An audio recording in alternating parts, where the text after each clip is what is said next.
मुसलमानों की बात करते हैं तो आंखों के सामने मक्का मदीना आता है।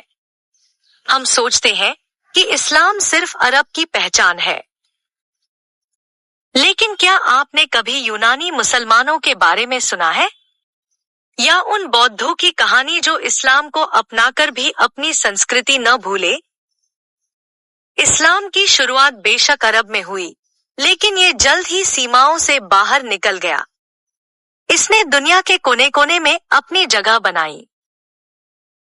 अफ्रीका, फारस, बाइजेंटाइन, भारत, हर जगह इसे अपनाने वालों ने इसे अपनी स्थानीय संस्कृति के साथ मिलाया।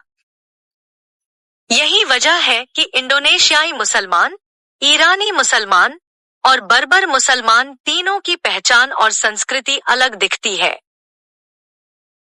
15वीं सदी के बाद जब ओटोमन साम्राज्य ने यूनान को जीता, तो वहां इस्लाम ने एथेंस की हवाओं में एक नई गूंज डाली। यूनानी मुसलमानों ने अरस्तु और सुकरात की प्राचीन शिक्षाओं को इस्लामी फ़लसफ़े से जोड़ा। एथेंस की पहली मस्जिद कोई भव्य इमारत नहीं थी, बल्कि एक लाइब्रेरी के पीछे बनी एक साधारण नमाजगाह थी। वहां के मुस्लिम ग्रीक भाषा में कुरान पढ़ते थे।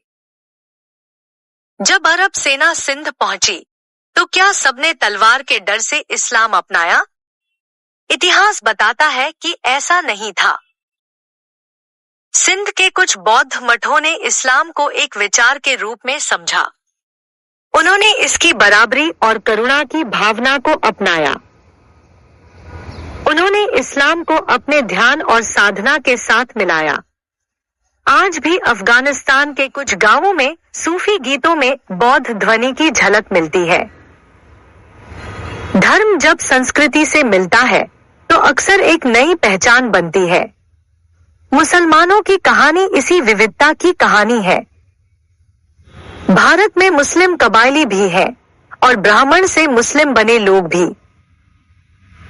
अफ्रीका में ड्रम बजाकर अल्लाह का नाम लिया जाता है। चीन में कुरान अरबी में नहीं, मंदरिन में पढ़ी जाती है। अगर आप इस्लाम की इस अनकही और विविध कहानी के बारे में और जानना चाहते हैं, तो हमारे साथ जुड़े।